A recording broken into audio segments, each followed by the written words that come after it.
This guy. Should go ahead and get started.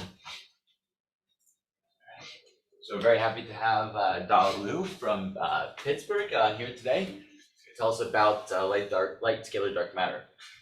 Okay, sorry, that's a problem on my end. The quick screen. Something not working.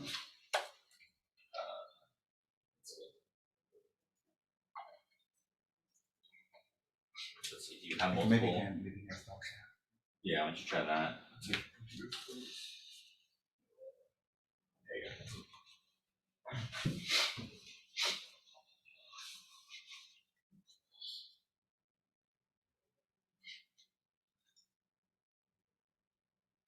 Okay. Can I start? Yeah, go ahead. Okay.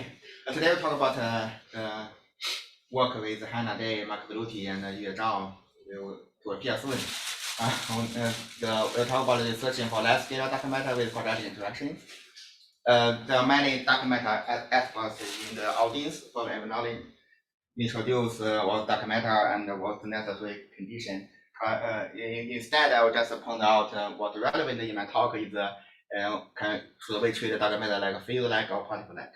And in order to answer this question, we can calculate the number of dark matter particles inside of the Broad equivalence.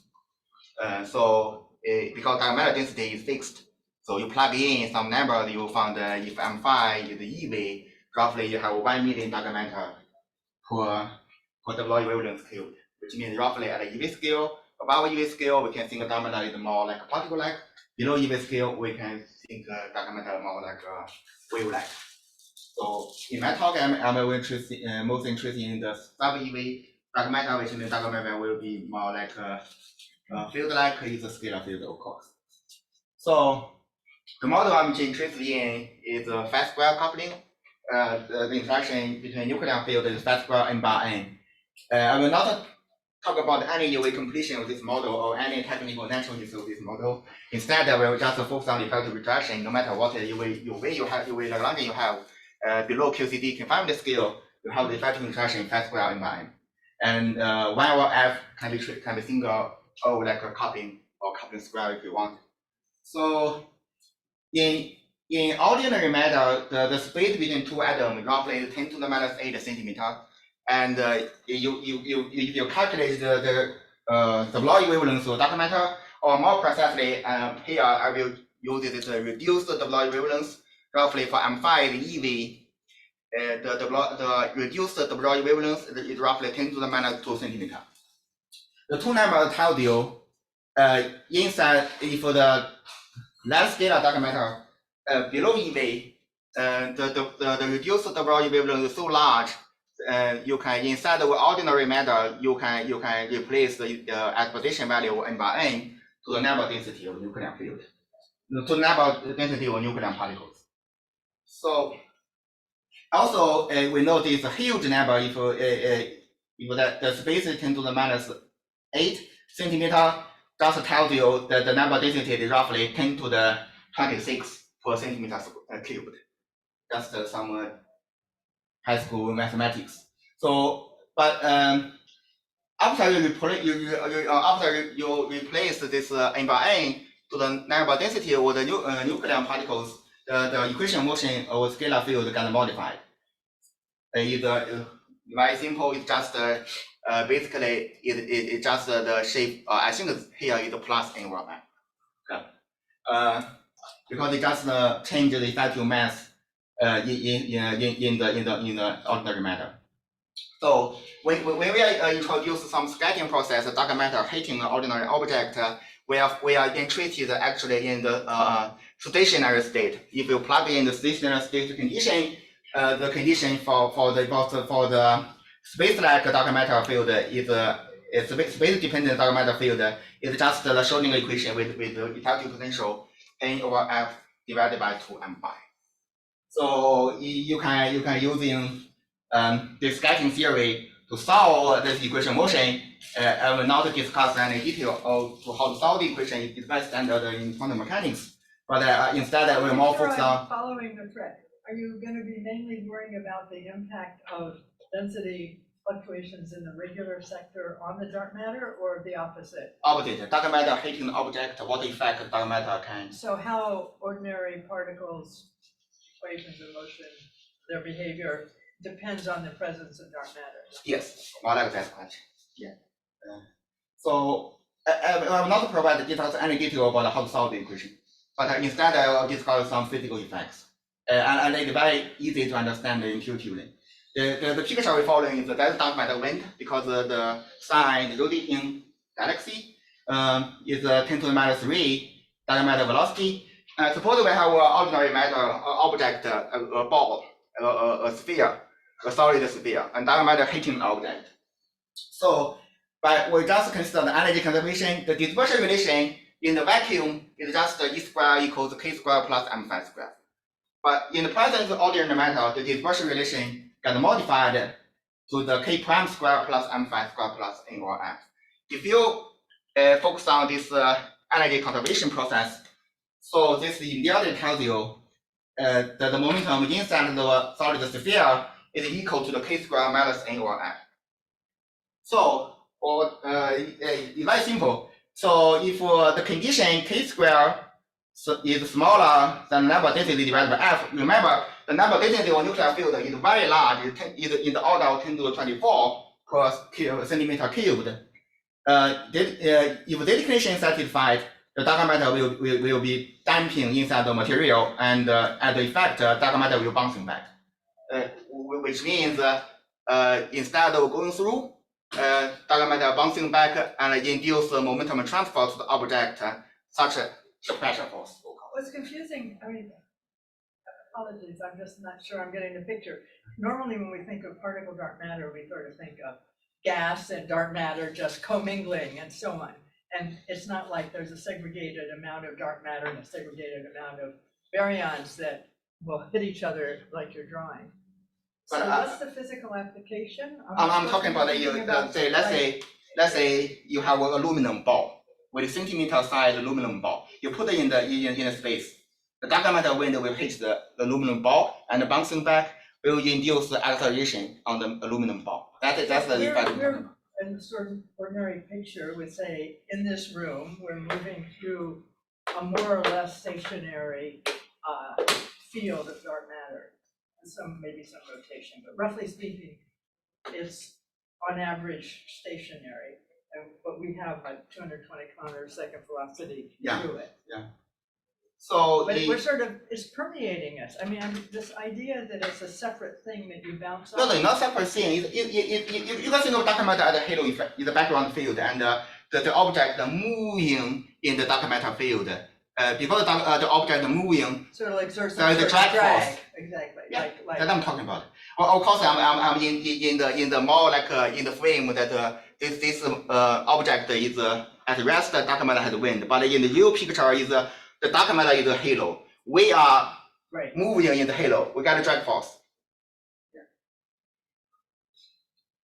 So let's get some more intuitive idea when this effect can occur, and what is possible to occur, consistent with other constraints. In this case, I will consider this object is aluminum, but no matter what metal is within order of magnitude for any metal. So if you plug in the number, plug in F is 10 to the 8 GeV. This basically comes from a supernova cooling bond. Plug in the matter, the energy density of the aluminum. I got this 1 over n divided by F. I call it the skin depth, which means how well dark matter can penetrate the inside of the wall, the ball. So does this mean that your requirement is the penetration depth is smaller than the object? Or otherwise it will just yeah, that's another condition. The first condition, the first condition is simple. Is we need this K square smaller than N over F. This can be easily satisfied because the number density of nucleon is so large, and so yeah. So have you made use of the scalar dark matter? I mean, doesn't this, if you had a fermion n bar n coupling, I mean, you would have a similar result too. It's just you're using scalar dark matter to get large number density of dark matter so that you can get an appreciable effect? That's another condition I told you. You should first satisfy this condition. The de Broglie wavelength of dark matter should be larger than the space of the atom. That's why I need an M5. I want M5 to be EV scale. But for Right, it won't see the medium if it has large enough. Yeah, the quality is a collective effect. I see. I want the dark matter scattering a lot of the atom instead of scattering one particular atom. Gotcha. So this is the first condition. Is easy. Okay, I will show you. It will be very easy to satisfy. The second condition, as he just pointed out, is as Xu Cheng just pointed out, is I need the skin depth smaller than object. Otherwise, the dark matter will go through. So then I plug in some aluminum. I got the skin depth is also 10 to the minus 2 centimeter. So which means if we want some kind of experiments, it's actually for the aluminum. It's better for the object larger than 10 to the minus 2 centimeter. This is reasonable because when they do the weak equivalence principle test like torsion balance, their size is centimeter. So there are two conditions for the maximum force. There are two conditions for dark matter field hitting the object fully bouncing back.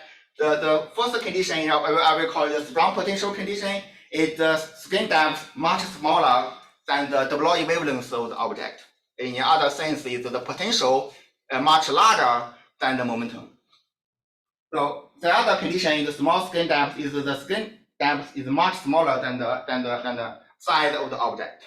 When the two conditions are satisfied, you will have a maximum force. By mean maximum force, it doesn't matter fully bouncing back. The force is just pressure force is just the pressure times the pi r square, the area the dark matter hitting in. So the signal is pretty simple. Is the dark matter wind will induce an acceleration on this object. We can estimate the how what's the size of this acceleration is F divided by m. We know the F is proportional to r squared because the pressure force. The m is proportional to the r cubed because it's a solid sphere. So we expect the signal goes like 1 over r. This is the feature, which means if the size of the object is too large, the signal decreases quickly. So, but if the size of the object is centimeter, and for the aluminum, we see the signal is roughly 10 to the minus 12 meter per second square. To compare, just to mention, for the torsion balance, they roughly can reach the precision 10 to the minus 14 meter per second square. We go back to the last slide. So is there like a requirement between, or the condition between the de Broglie wavelength and the size of, if they're comparable, you can also like diffract? Okay, perfect. That's a good question. I want to answer. Sorry, before you leave that, I don't see anything that depends on the dark matter in there on the right-hand side. So Because I plug in dark matter density. I'm saying, why doesn't it depend, for example, on your parameter F? Let me this. Exactly. If this condition are satisfied, the first is strong potential condition, the second is small scale depth condition. If the two conditions satisfied, the dark matter is fully bouncing back. The force is just the flux times the pi r square. There's no dependence on F. That is the collective effect that compensate the 1 over F suppression if you want. It just means the number density of a nuclear field is so large that even F is very large, there's a compensation. To answer the question, let's say I'll take another limit. The first limit is the de Broglie wavelength is much smaller than R. In this case, because the de Broglie wavelength of dark matter much smaller than R, we can consider like a geometric limit, which means the dark matter is very, I'll say, the wavelength is very small, it just hits object bouncing back. We can consider the classical condition, then you can calculate the force is rho dark matter V square times pi R square. Now the second condition, this is we call the geometric limit is in the sense is more like the line of the light hit object bouncing back according to this solid hard sphere skating in the classical mechanics. But now the second effect is called the quantum slow skating effect. The quantum slow skating effect limit is the size of the object are much smaller than the reduced Broglie wavelength. Now even you think, okay, then this effect maybe disappear, but according to quantum mechanics, instead of disappear, that's a factor 4 enhancement. If you calculate the momentum transfer from a dark matter field to the object in this slow skating limit, which means the Broglie wavelength is much larger than the size of the object, you get a factor 4. Instead of this, instead of the cross section pi r square, the interaction of dark matter field and the object is proportional to the area of the sphere. It's 4 pi r square. That's interesting. That's the factor 4 enhancement. So the next thing I want to discuss is what about the opposite? What about the two conditions are not satisfied? How much sensitivity do you have? How large a signal can be? The first law is a large scan depth limit, which means I assume the scan depth is much larger than the size of the object. The signal goes away quickly as the r to the fourth divided by lambda to the fourth is to the fourth power. If you plug in f, roughly is 1 over f squared. So which means in order to achieve this one order magnitude sensitivity on the parameter f, you need a 2 order magnitude sensitivity on the acceleration.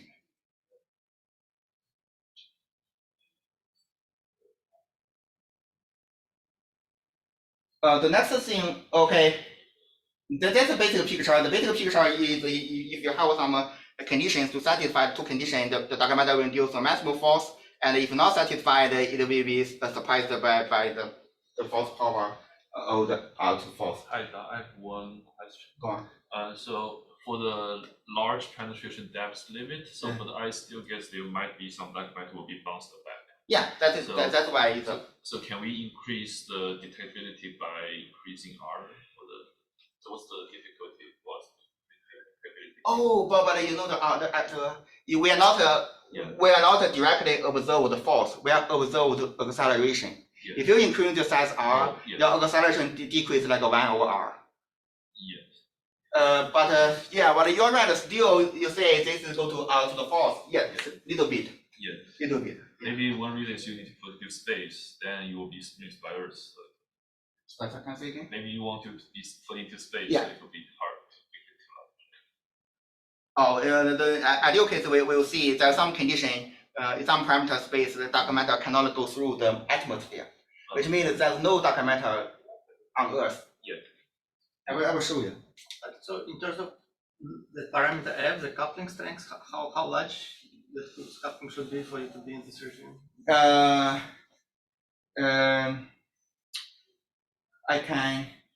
I will show you. Can I show you later on? Before I show you, I want to talk about something else. I will show you later. Roughly, the f should be roughly 10 to the 8 GeV to 10 to the 12 GeV. 10 to the 8 to 10 to the 12. Okay. So ideally, when this is interesting, the dark matter has hitting the object induce a force, and we can observe it by the accelerometer. But that also means if we have some shielding instrument, the dark matter cannot go through the shielding, which means dark matter cannot go through the laboratory. So to just get a rough idea, how large is the shielding factor? Here I simplify the problem to a one-dimensional potential barrier problem. It's just the potential, the V0 is just N over F divided by 2m5. As you can see from the Schrödinger equation, I just want to calculate the transmission probability after this dark matter hitting this potential one-dimensional potential barrier. So it turns out in the weak potential limit, the dark matter almost can go through in. We see the reflection coefficient is lambda to the lambda bar to the force divided by lambda skin depth to the force. Roughly, if you want to translate it, it's just the potential V0 square divided by your k square. So in small potential, the dark matter can easily go through. But in the large potential limit, also with the second condition satisfied, the skin depth is also much larger than the thickness of the wall. You see is exponential decay, which means once the condition satisfied, there's no dark matter. But that thing is very easy to understand. It's a quantum effect, right? And if you want to go through potential barrier, you have exponential separation. That's the idea. So, okay, probably in this one I will not discuss about it. Yeah. Okay, so far this is the physical effect we have discussed. So I will pause for some more questions. Can you go back to the slide with the large to Galileo wavelength? This one? This one. Could you just explain, like naively I would think you would get no scattering. Could you explain again why you get an enhancement here? Oh, okay, let's see. First of all, if you want to solve this Schrodinger equation, you get a spectral form. So this is the mathematical answer. Now, if we possible is whether you have intuitive understanding or not, I'm not sure if I can explain it in a more intuitive way. It seems just like diffractive scattering in scattering theory. Yeah, in scattering theory, diffractive scattering, yes. But you get and so then it's because you get this amplitude enhancement behind and squared, and you get a force.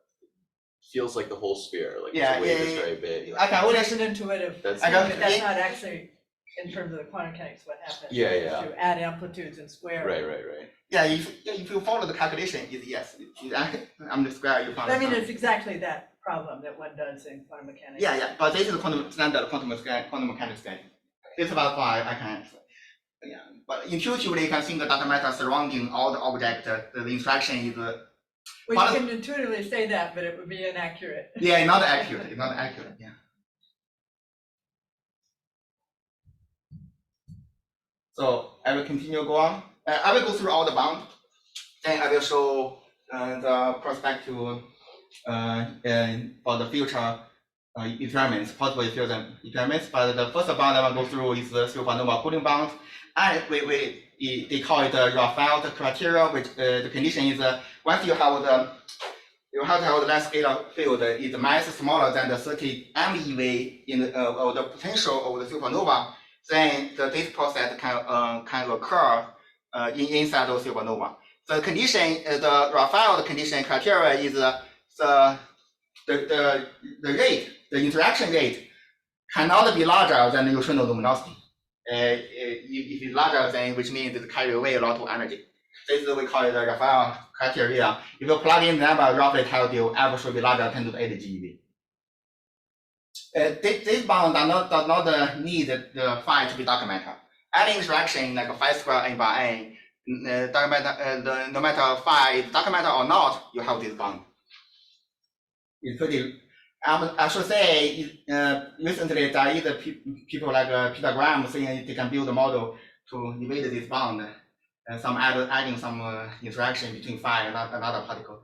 But if this is simplified, let's say the bound to energy is robust. Okay, the second bound comes from BDM. Because once you have phi square n by n interaction, you modify the mass of the nuclear field in the presence of dark matter background field. But I should say, this phi square n by n, I use for simplicity, I use same F for proton and neutron. But in principle, they should be different. If they are the same, if the like dark matter coupled to the same to the nuclear and the proton, there's no effect to the mass difference of the neutron and the proton.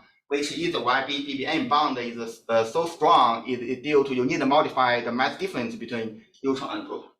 So that's we need some UV completion tells you what was the size of the F proton, F neutron, and what was the size contribution to the neutron and proton mass difference. We need some UV model in order to coordinate this bond, the BBN bond.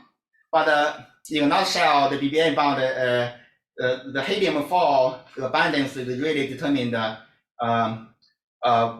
by the neutron abundance at the BBN. Roughly, you can see a lot of equation motion, the kinetic equation or this evolution equation from neutron decay. But mostly, I want to point out is mostly the neutron decay or neutron proton conversion rate. They are both a function of the mass difference between neutron and proton. That's why the MNP is the most important one. So if you consider UV completion like a fast quark coupled to light quark, outside the QCD confinement, you will find the coupling like 1 over F proton roughly is 0.1 m proton to the lambda square. This just means that there are less quark in the proton than the gluon in the proton. If for the gluon, I will show you is roughly order 1.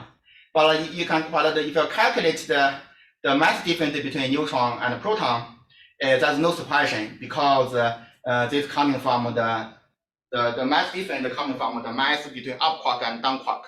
That's why we don't get any order 1 surprise. But if you plug in the equation, you will find that the modification to the neutron and proton mass difference is roughly 18 to the 5 square and the definition of FP. So to compare to gluon-like coupling, suppose you will 5 square gluon coupling, you will modify the lambda QCD like 5 square divided by lambda square. I'll show you this. There's no suppression for this one. Is 1.8, roughly is 1 because this factor 2 is just my definition of F. So we're not seeing in these expressions the density of nucleons, which I assume is driving it, but I don't understand why. Have you just assumed the value in nucleosynthesis? In other words, this is just a pure number. This one? Well, I was saying about the previous slide, for example. No, sorry. This one? Next one. Yeah. That one, for example, just as something to point to. In that expression, there's nothing that tells us you're at the BBN temperature, for example, or at the BBN density. And my question is, and yet you're not saying that's true today because we would just reassess our idea of what the up and down quark masses were. Something is maybe okay. The fast square is the time is a function of cosmic time. So you know the value of phi 0, right? Then you assume some cosmological history. Then you evolve back to the time of BBN. Actually, what really matters is the phi value at BBN. Phi is the density of the dark matter. The amplitude of dark matter field. I think you can complicate the cosmological history. Okay, no, but that's fine. And so there should be a sub BBN on that phi. We've been seeing phis in other slides. I wasn't actually sure I knew what it referred to. Okay. But it's not just a number. That's it's a number. Something that's cosmology dependent. Yeah. It's a phi a function of time over BBN time. It's around the phi BBN. So I'm sorry, I should have reported. So this formula is always true. It's just that phi today is very different than phi back then. Yeah. Oh, yes. You can think about the delta m and t, the function of t, and the phi is also a function of t. That state condition is always hold. So, but for the gluon coupling, you see that the order magnitude is smaller. It doesn't mean that for the quark coupling there is suppression contribution to the coupling of fast square n by n. For gluon coupling, there is no suppression, and the effect the relationship between the delta m and p and the f are very different. by order of magnitude. Okay, to roughly give you an idea of the BBM bound is if the phi square n bar n interaction comes from left quark, up quark, and down quark, the bound on F is roughly 10 to the 4 GeV. And if for gluon quark, the bound on F roughly 10 to the 100 GeV. So which means the left quark bound will be much stronger. If the UV completion is left quark, the BBM bound will be much stronger than the UV completion is gluon field. So just from this morning, I learned that the possible a very strong bond can come from the gravitational inverse square law by Kane van Hilberg. He explained me in a very nice way. If we have some background value of phi delta, you can think like a wave like hitting two objects when induced the one over R force. I think is a long range force actually. It's not cut off by the mass of the particle. Is much longer than that. So I will not discuss this in detail, but as a roughly estimate, it seems like it included the most of the parameter space I'm interested in. But I need to double check very carefully with him. Okay, but at this moment, let's neglect this strong bound for one moment. Let's say, suppose we open up the parameter space. So how can we possible to test it? The one possible experiment is the torsion balance. Torsion balance, of course, is observe the torsion. The high sensitivity comes from the experiment is designed to be sensitive to the angle between the two faults instead of the magnitude of the two faults. So that's why it can reach much higher precision than the individual component of the instrument. But if we have a dark matter particle, dark matter wind hitting on the object, if the force F1 dark matter, F2 dark matter are not equal to the M1 divided by M2, then they will induce a torque, and which can be observed by the torsion balance. Let's to convert the sensitivity to a more into our language is the for torsion balance experiments. They design a solid ball like a beryllium solid ball and a titanium with a hollow sphere. So the way why they choose this is they want the size of the object exactly identical. They want the masses of the object are exactly identical to reach the sensitivity. So, but in this case, that means if you want to sensitive to this dark matter wind effect, you cannot have the maximum force on both objects.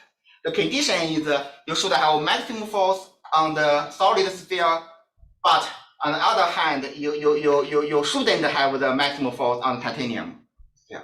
So by putting these two conditions together, if you want the torsion balance to be sensitive to dark matter, you plug in the number. The condition is the skin depth of the beryllium much smaller than the size of the beryllium ball, and the skin depth of the titanium should be much larger than the thickness of the hollow sphere. You plug these two conditions, you will find only after in this region the torsion balance determines can be sensitive to dark matter wind. It's one order of magnitude.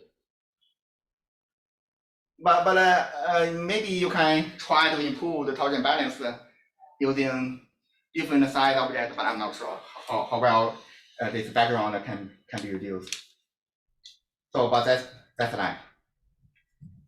Okay, another possible experiment is Microscope. Is a satellite test of weak equivalence principle. Is in the 710 kilometer altitude. The density they are using platinum and titanium. Okay, well, I'm not discussing detail, but look at this figure. They have these two objects with concentric cylinder. Which means this is good because no matter what, the dark matter will hit the all the object. Either it goes through or bouncing back. You will see some differential acceleration between two objects. Sorry, is this an actual thing already running or? Yeah, it's it's on a finished space mission. station or something? This microscope mission has been finished, and they have the final result is this one. And it's called the microscope mission? I didn't hear. Yeah, that. microscope mission. Yeah, Is this a satellite that was sent up for that purpose? yeah. Satellite test weak equivalence principle. Oh, it was the gravity B or something like that. I just wondered what's it called? I never heard It's of called it. It is called a microscope. Microscope, yeah. Microscope? It's called a microscope. Yes, microscope. Slightly mission. better than Adelberger's experiments, but because it's in space. Does it just happen? So the torsion balance experiments that he showed were perfected by Adelberger. in Adelberger, Seattle. yeah. But the microscope mission it superseded those bound by It's that's NASA the or number. But when was it? When it finished a couple years It finished a ago. couple years ago. Yeah. There were these gravity testing experiments. It's Yeah. After Gravity Pro B, but It was a before today. dedicated, It a finished dedicated already. one Yeah. for this. I think already 2018 maybe. The first result come from 2017. Then just last year they updated the final result. This is the final result on the differential acceleration between the two objects. Yeah, I know that the microscope constraint is inside the BBN bound. No, I will show you. Okay. No, but Yeah. keep this number 10 to the minus 14 meter per second square. But you know that if the size of the object is centimeter, the dark matter acceleration is 10 to the minus 12, right? Yeah. What I'll show you later on. Okay, in the future experiments, we call it Galileo Galilei. They've been talking about it since 2012. I'm not sure the present status, but they are also trying to launch a satellite, small satellite to the space, and at a 600 kilometer altitude, and trying to test the weak equivalence principle. They claim they can reach a sensitivity to the 10 to the minus 16 meter per second square. Quick question, on the previous, the microscope one? Yeah. I mean, this thing is in a satellite, Exactly. and if the skin depth has to be smaller than R of the, I neglect all the possible shading effect. In principle, it's very hard to have any bound on our model because of the shading effect. The matter probably cannot go through. Because there's a lot of shielding around this satellite, yeah, satellite. But the question is, can you get rid of shielding? Can you make the shielding to be like a milliliter? Okay, this I think required to the discussion with experimentalists. They know better. But I discussed with Peter Graham. He seemed like positive. Maybe you can just say you can use 1 milliliter shielding. Put the experiments inside of milliliter thickness hollow sphere and do the experiments. But I'm not sure how realistic, but it seems like he's positive. So, okay, let me summarize summarize all the discussion in my one plot. Okay, the first is the supernova cooling. The bound is the blue region. It 10 to the 8 GeV. The second is the BBN gluon coupling. If the UV model is coming from the gluon coupling, this is the red region is the BBN helium-4. So now the next one is the quark coupling, because I discussed before for the BBN for light quark coupling, the BBN bond can be 1 order of magnitude stronger. And this is the color. I think it's green color. This line corresponding to the if I choose the object is aluminum and the number density is roughly 10 to the 24 per centimeter cubed, then I plug in number. This is the condition, the potential equal to p squared. Above this line, the dark matter will bouncing back from the aluminum. Of course, you need to satisfy the second condition, skin depth. But what I'm trying to say, above this line, the possibility dark matter will bouncing back. Below this line, dark matter will roughly go through. let's see. The next one is the atmosphere. The density of atmosphere is roughly 3 orders of magnitude smaller than aluminum. And that's why you shift by roughly 3 orders of magnitude, not exactly 3 orders of magnitude, by maybe half, because there is a square. You need 3 half. Then which means if dark matter, the second condition is satisfied because the atmosphere is much larger than any skin depth you can imagine on. So which means above this line, there's no dark matter on Earth at all. So I also plug in the skin depth, the luminous skin depth. It is roughly saying if you have 1 centimeter, if you have 1 centimeter object for the aluminum, you roughly can reach the F with the 10 to the 11 GeV. But below this 10 to the 11 GeV, you starting have some skin depth suppression. So for the 10 centimeter, if you increase the 10 centimeter, you also decrease the acceleration. But on the other hand, you may have some enhancement. But roughly 10 to the 13 GeV you can reach. So now let's see the sensitivity. First of all, I assume no shielding. Second of all, I assume the bound from the gravitational inverse square law. I didn't put it in. If you put it in, roughly coincide with this plot by the analysis by King van Tilburg. But that's the most ideal case is assume that no shielding. We put everything in the space, no shielding at all. Suppose we can reach sensitivity 10 to the minus 16 meter per second square. That's the parameter space we can cover. Is 4 order magnitude in terms of F, and roughly 3 order, let's say 3 or to 4 order magnitude in the mass.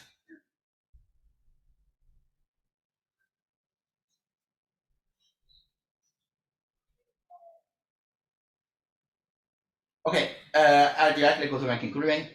There's some effect can exist in the large scalar dark matter with quadratic interaction. The drag force may be proved by the space tensor weak equality principle. I will stop.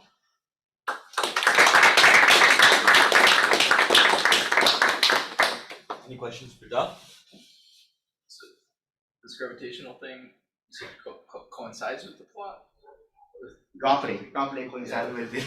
That was an idea with Sergey, which we haven't written up in the last Yeah. 4 years. But that's it was scored by somebody, right? well, so Yuval Grossman has considered just the 4 Fermi interaction of neutrinos, which you get very similar results for fermions. There's nothing specific about scalars versus fermions. Just any quadratically coupled dark field Will be, yeah. And so that would be the case, like in your picture of the ball, right? If you have 2 balls, then dark matter scatters off one, and then the second ball nearby feels an interference of the perturbed wave plus a dark matter wave, and that looks like a force between the 2 balls. So Adelberger and the Microscope mission have some constraints. For example, it turns out that the short range Torsion balances give you the best constraints. Something, yeah. Go on. Yeah, no, that it gives a bound very similar to this one, but Yeah, you just have to Something do it different. carefully.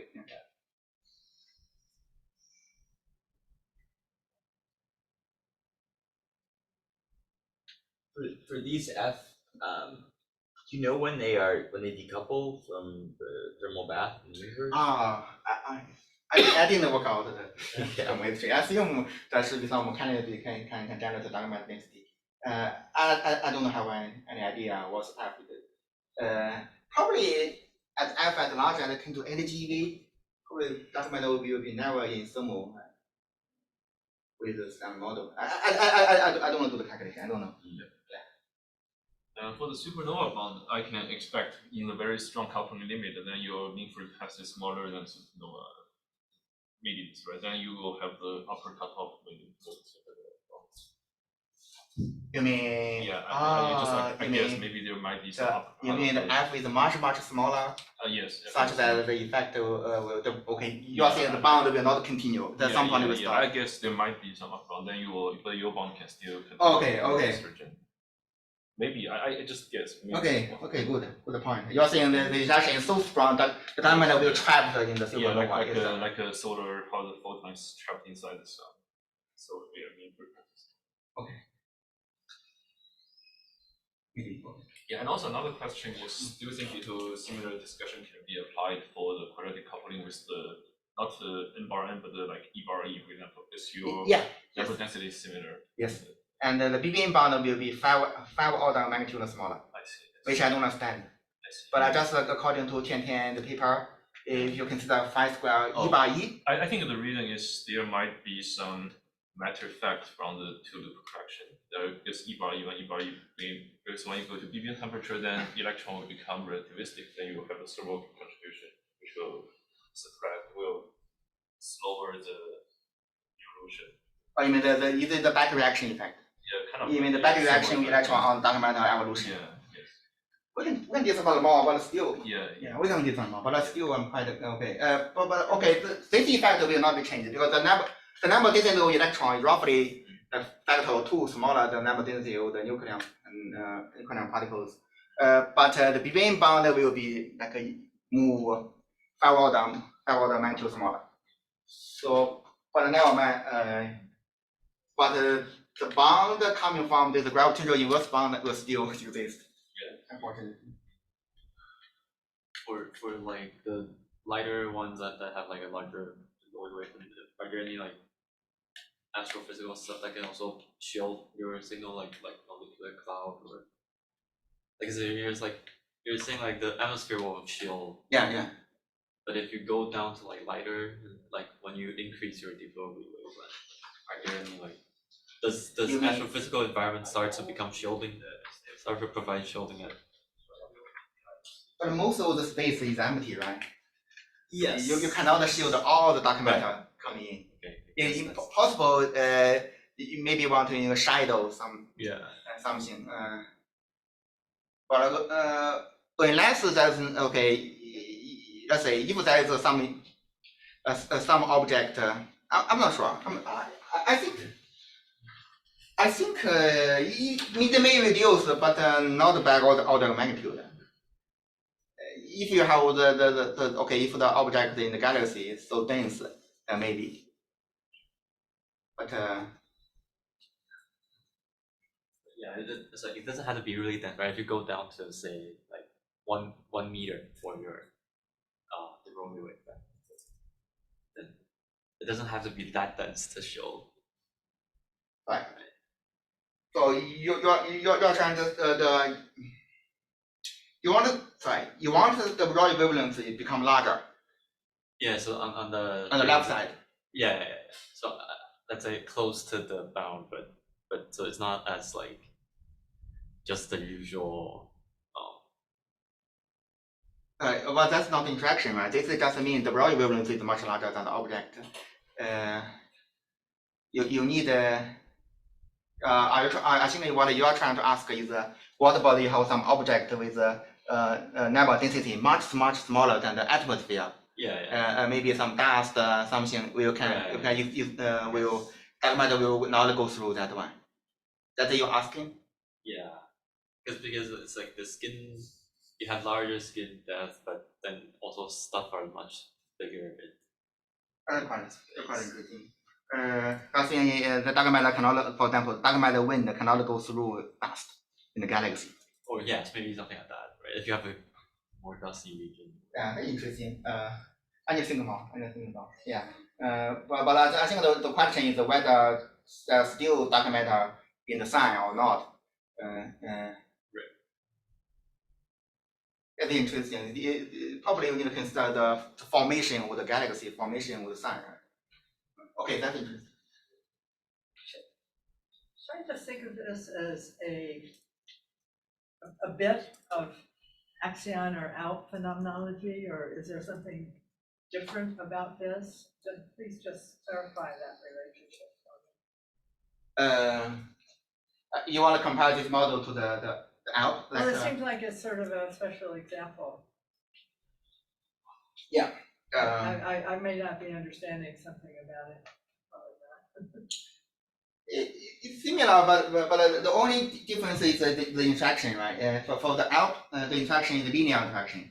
You really say like a phi, f tilde, like an axion coupled But to practically speaking, I mean, so you'd be plotting the thing at the square root of the thing or whatever, but in terms of, The axion has a shift symmetry, so you sorry again? axion has a shift symmetry, so your BAP will not play the role, otherwise it will become the total derivative. No, I You can do like for the fermion coupling, you can do an integration reverse. So that would give you like A over FA times. So very similar to this. I'm not trying to say it's very similar. Just saying the interaction is the fast square interaction has present a novel phenomenon that the linear coupling cannot have. That's the more phenomenological difference. Of course, the reason you assume is that there is a D2 symmetry. The fast square, the phi coupled to some model only through the fast square coupling. If we impose D2 symmetry, this is a very natural IR effective interaction induced by some wave completion. But for the alpha electron particle, they don't impose D2 symmetry. So which means that you have linear coupling phi. For example, for the axion, you have phi gluon coupling, phi photon coupling. You can of course if you expand enough, you will also have phi square inbound coupling. I guess what I haven't understood, but if everybody else does, we don't have to take time on it, is why, practically speaking, I can't relabel phi squared capital Phi and be back to talking about. No, you're saying I can treat the phi square as a large I'm just phi. saying it's you're not, there's nothing. No, but okay, wait, Phi, sorry, so yeah. why doesn't I just think of phi squared as some effective other field? Oh, well, okay, sorry, it's my fault. I should write down all the total log Lagrange. There is the kinetic term. It's partial phi. It's not about the phi square. It's a partial phi minus m square phi. The phi really matter through kinetic term. Without the kinetic term, yes, you can call it the phi square. You can call it the capital phi. There's no difference. But with the kinetic term, there is difference.